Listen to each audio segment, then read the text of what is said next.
Halo teman-teman sekalian, Assalamualaikum warahmatullahi wabarakatuh. Alhamdulillah berjumpa kembali bersama kami di channel yang membahas tentang dunia perbengkelan, las listrik, dan cat ulang atau revamp. Nah, di video kita kali ini kita akan kembali belajar ya teman-teman. Jadi video ini tidak bermaksud untuk menggurui ya. Nah, di samping kita ini sudah ada satu unit kendaraan roda 2. Jadi menurut keterangan daripada pemiliknya bahwa kendaraan ini ketika perjalanan yang tidak jauh atau ketika mesin ini dihidupkan, jadi kurang lebih 30 menit, maka mesin ini akan otomatis mati dengan sendirinya teman-teman. Nah, kalau dia sudah mati kemudian kita berusaha untuk menghidupkan kembali, motor ini sudah tidak bisa hidup kembali teman-teman. Kalau berhasil hidup, maka gasnya tidak bisa dinaikkan begitu teman-teman. Nah, kemudian informasi selanjutnya yang kita dapat dari pemiliknya bahwa air pendinginnya atau cairan pendinginnya itu berkurang teman-teman ya. Jadi bagaimana cara kita melakukan analisa?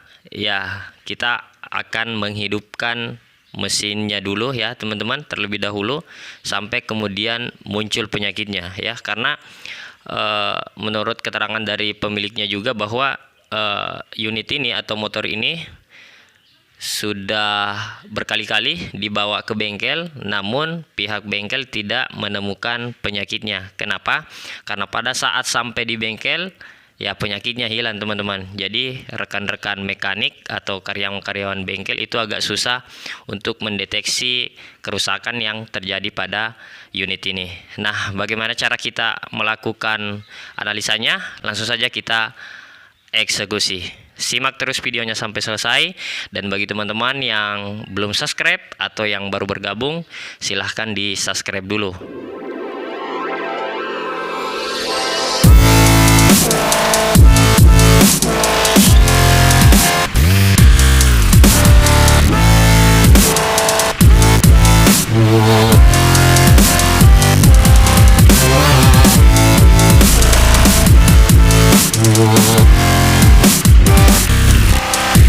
Jadi kita buka tutup radiatornya dulu ya teman-teman. Nah, sedikit informasi juga untuk teman-teman, pada saat mesin panas ya teman-teman harap tidak membuka tutup radiatornya ya. Kenapa? Karena bisa saja radiator akan mengeluarkan semburan cairan teman-teman ya. Nah, kalau teman-teman akan membuka tutup radiator itu hendaknya di saat mesin dalam keadaan dingin teman-teman.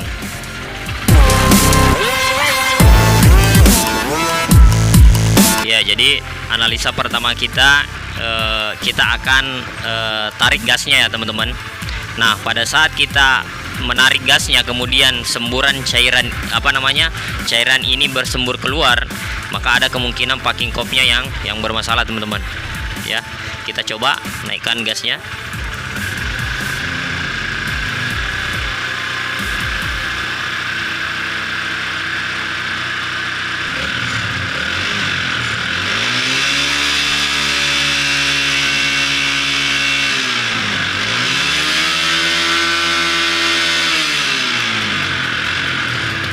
Perhatikan ya teman-teman.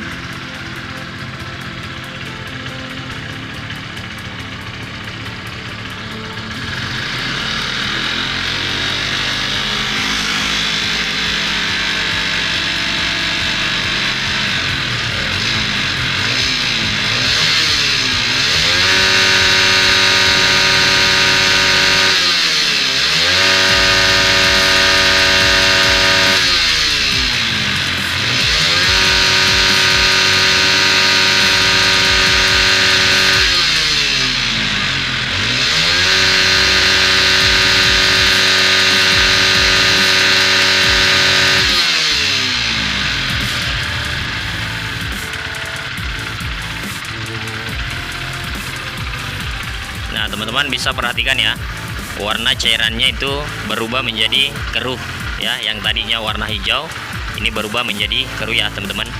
Nah, kalau kita melihat dari analisa visual kita, ketika kita tarik gasnya, cairan cairan pendinginnya itu tidak muncrat, berarti di packing daripada kopnya itu tidak ada masalah.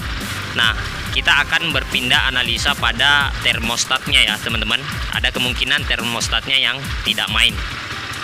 Oke, langsung saja kita beralih ke termostatnya teman-teman.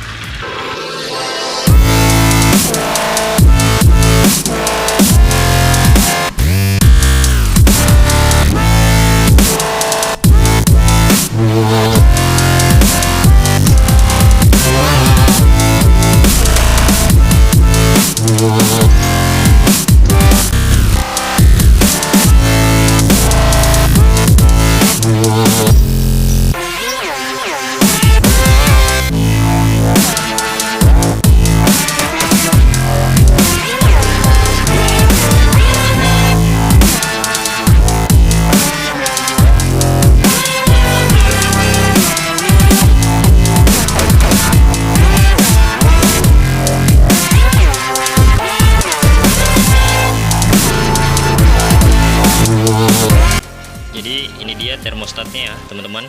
Langsung saja kita buka.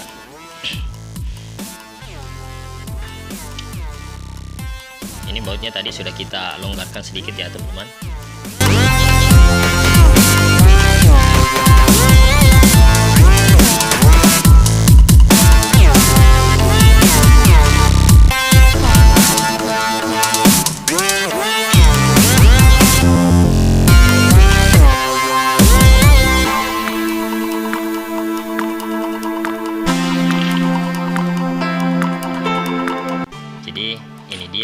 Termostatnya ya teman-teman. Nah, selanjutnya kita akan menguji apakah termostat ini masih bagus atau tidak ya. Cara pengujian itu sangat sederhana ya. Kita mendidihkan air atau memasak air, kemudian setelah mendidih kita masukkan termostat ini. Nah, kalau kemudian nanti pada saat pengujian ya, yang harus teman-teman perhatikan adalah bagian piston yang ada di dalam sini ya. Jadi kalau dia berfungsi, maka pada saat suhu air itu 80 sampai 100 derajat, maka ini akan turun teman-teman ya. Apabila suhu mencapai 80 sampai 100 derajat kemudian ini tidak main, maka sudah dipastikan termostatnya yang bermasalah teman-teman ya. Oke, langsung saja kita melakukan pengujian teman-teman ya. Jadi langsung saja ya teman-teman, termostatnya kita tuang. Teman-teman mohon perhatikan ya. Coba untuk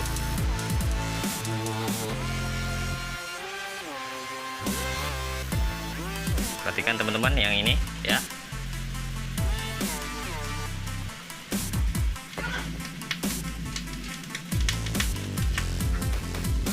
Jadi teman-teman bisa perhatikan ya, di katup daripada termostatnya ini tidak membuka pada saat suhu air berkisar di 80 sampai 100 derajat.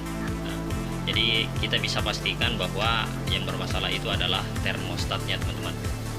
Nah, selanjutnya solusi yang akan kita ambil adalah ada dua opsi ya teman-teman. Yang pertama adalah termostatnya ini kita akali, yang kedua adalah dengan menggantinya dengan part yang baru. Oke, jadi langsung saja ya teman-teman, kita mengakali termostat ini supaya bisa berfungsi kembali. Jadi caranya, piston ini kita akan keluarkan dulu teman-teman. Caranya seperti ini. Ini kita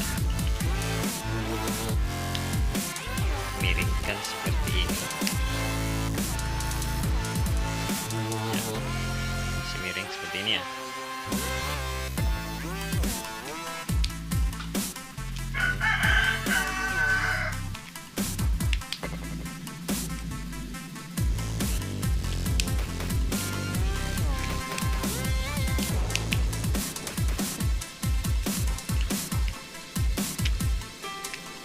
Nah, dia posisinya seperti ini teman-teman. Kemudian yang tengah ini kita cabut. Nah,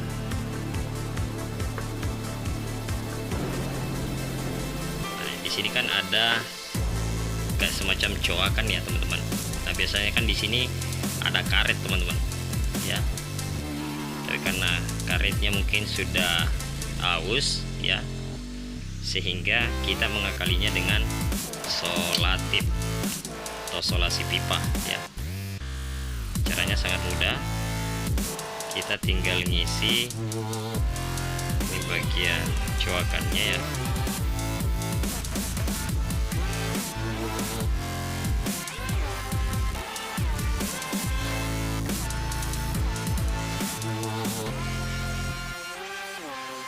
Kenapa tadi termostatnya tidak main? Karena ada kebocoran di bagian ini teman-teman. Karena karetnya sudah tidak ada, jadi termostatnya atau katupnya tidak main gitu. Tidak usah terlalu banyak ya. Dan kita rapikan. Ya, seperti ini ya teman-teman. Setelah itu kita masukkan kembali. Ini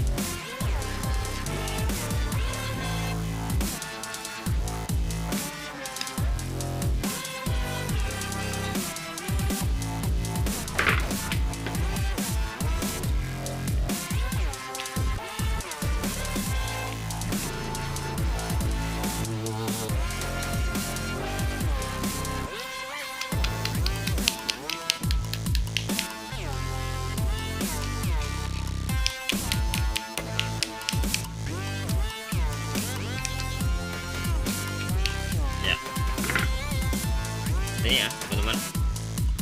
Nah sekarang kita uji kembali apakah dia sudah main atau tidak. Airnya sudah mendidih, termostatnya kita ambil, kemudian langsung kita tuang teman-teman. Nah perhatikan ya teman-teman, perhatikan di piston bagian ini ya.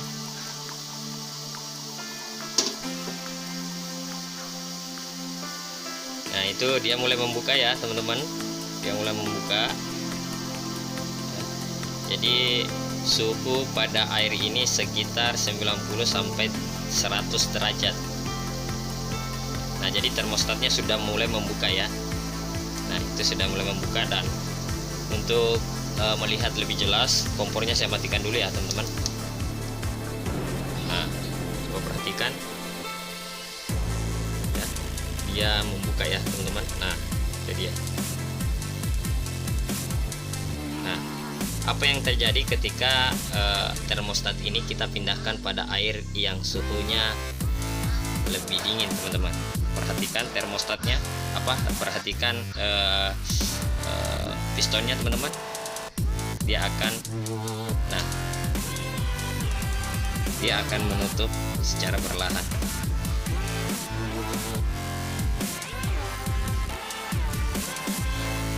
Dalam kondisi seperti ini, termostat ini sudah bisa kita pastikan sudah berfungsi dengan normal kembali teman-teman. Jadi kita tidak perlu repot-repot untuk melakukan penggantian pada unit yang baru teman-teman. Nah mungkin barangkali sampai di sini dulu pertemuan kita ya teman-teman. Semoga bisa menjadi bahan referensi, dan bila terdapat sebuah kekeliruan mohon dimaafkan. Dan silahkan kalau ada yang ingin ditanyakan silahkan tulis di kolom komentar.